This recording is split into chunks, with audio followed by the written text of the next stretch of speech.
Yes, everybody, welcome back. My name is Stephen Howson, and this is 5 things that we learned watching Manchester United. A last-minute draw with Milan, man. Number 1, the draw actually flatters United. To concede a goal so late on was very, very, very disappointing, especially from a set piece. And I say that not because there's anything necessarily better or worse about conceding from open play, but the nature of how we conceded from a set piece was pitiful. We had the entire team in the box. It wasn't like we was a bit gung-ho. We defended numbers every single time. Without them scoring, it probably would have been harsh on Milan. I thought they were very good. We had a couple of very good chances ourselves, which maybe should have seen the game off and perhaps shouldn't have even given them a bit of a look in. But at the end of the day, Milan was very good. They created chances. They rattled us. It was a slightly rotated United side, but they rattled us. And they could have gone and won the tie on the night. Obviously, we've got to go to Milan now and try and overturn it. Luckily, our away record is very, very good. And it might even suit us to try and play a team that's going to come at us a little bit. They controlled large sections of the match, dealt with some of our threats quite well. And yes, we might have been missing players, but they was missing a lot of players as well. United need to fix several things before we go to the San Siro next week. Number 2, Amad has arrived. What a goal! Oh my God. It was exciting to see him given 45 minutes. One of the best tweets I saw last night was, if you want to uncover a young talent, get Anthony Martial injured. Unfortunate injury for Anthony Martial, but to see Amad given 45 minutes shows that Solskjaer's got a little bit of faith in the youngster. His movement to get on the end of Fernandez's ball was absolutely sublime, and his headed effort was even better. Very reminiscent of the one that we saw from Chicharito a few years ago. The way he read that Donnarumma, in fact, Donnarumma was just completely in two minds about whether to come or whether to stay for him. Donnarumma's 6'4". He's an absolute beast of a man. He was on the 6-yard line. To get it up and over of him, there's some hella technique in doing that. Very, very good. Martial now injured, as well as Rashford and Cavani. We might see Amad in domestic football, and I don't think it would be anything less than well-deserved. Number 3, Henderson's moment to forget. Or was it? Last night I saw Robbie Savage in the commentary just constantly hammer on about Henderson. Went onto social media, and that was all anybody wanted to talk about. Henderson versus De Gea. De Gea would have saved that. Henderson's proved that he's not up to it. Now, for me, Henderson definitely could have done better. I think he's getting his hands to that normally. I think he's saving that, catching that, palming that over the bar normally. Was his starting position correct? Probably not. Was he in two minds about whether to come for it? But the fundamental thing when you're defending your box from a set piece, is you challenge for the ball. This is the number. Like, you can talk about zonal marking, you can talk about man marking. Personally, I prefer a blend of the two because I think there's certain things that you have to account for and allow for. You cannot allow a free, unchallenged header in the box. Certainly at the distance that it was. If it was further out, your keeper's got more of a chance of saving it. It was very, very close to Dean. You're talking fractions of a second for him to react on that front. There has to be a challenge for the header. Ideally you want to clear the header, but there has to be at least a challenge. It was a free header. I think it was just behind Luke Shaw. I can't remember who was next to Luke Shaw. Didn't deal with it. Shaw could have potentially got across and dealt with it, but usually if you're the front man there, you're not necessarily looking to cut across and leave your post. McTominay kind of had his run blocked for it. Manchester United had about 5 players inside the 6-yard box. Now, for me, that invited a lot of the pressure. That's where the pressure come from. Yes, Henderson should have done better, but the structure of the defence was not correct. The structure of defence was not set up to deal with that threat. The structure of the defence didn't allow us to challenge for the ball. I'm not even saying that you have to win it, because sometimes the opposition are just going to get there ahead of you. But to not challenge, to not put him off, to not even attempt to get there at the same time. It was a good cross. It landed in the perfect spot.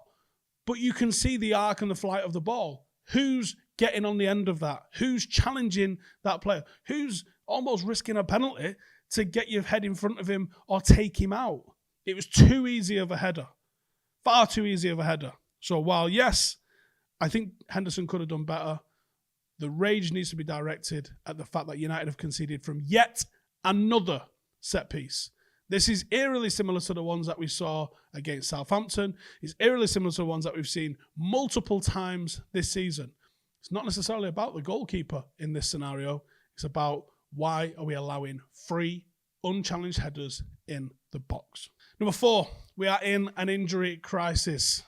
Been worried about it all season. Been worried about the fallout from a lack of a pre-season. And I've seen people commenting, why are you talking about pre-season now? That was months ago. Because pre-season is a preparatory tool to get you ready to compete for the entirety of the season.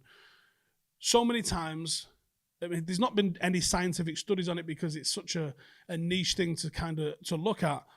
But anecdotally, if you look at the teams that have to go through the qualification period in Europa League, when that starts in July, there's a massive tailing off from them, both in the competition and in the league towards the end of the year. For me, that tells me that they wasn't able to do correct amount of pre-season training to prepare them for the long haul of the season, or they've just burnt out because of the sheer length of the season without adequate rest in between. Rest is absolutely vital. The amount of players that you see go and have a great World Cup, bounce into a new club, and then just fade away, I think it's all interlinked. I think it all comes from the same sort of place. Now, I was worried about burnout with Manchester United. I think we might have seen the evidence of that over the last month or so, that we're experiencing at least some of that. But what's compounding it is the amount of injuries that we're getting. Now, before last night, Rashford was out, Cavani was out, Pogba was out, Van der Beek, remember him? He was out. Now Tony Marshall looks like he's going to be set to be sidelined after hobbling off at half-time. This means that United are now arguably missing our best passer of the ball in Paul Pogba and basically our first 3 choice forwards. That's a nightmare. That is an absolute nightmare for Ole Gunnar Solskjaer. Those players need to return quickly or Manchester United are going to be...